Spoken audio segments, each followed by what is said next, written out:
Rahmatullahi ta'ala wa barakatuhu.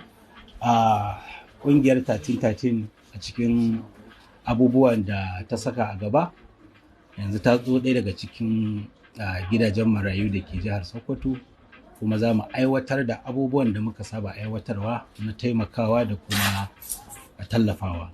Wannan kungiya abin da take yi duk lokacin da muka je gidan marayu ko muka je prison muka kalli 'ya'yanmu a ciki, abin yana ba mu tausayi, muna kokawa. Muna kira da duk masu hannu wanda suke da yanda za su yi, ya kamata su ma su taimaka wa'annan bayan Allah. Mu kungiyar mu muna yi ne ba don komai ba, saboda Allah muka tsiri wannan abu da muke yi, kuma muna ga President 1313 rarara mai kishi ne.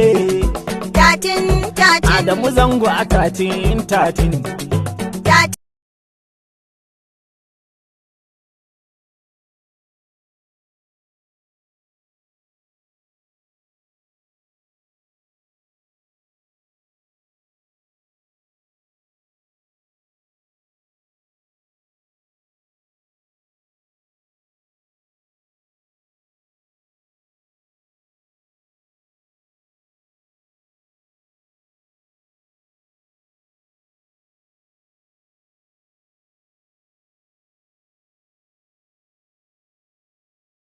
Su yar dina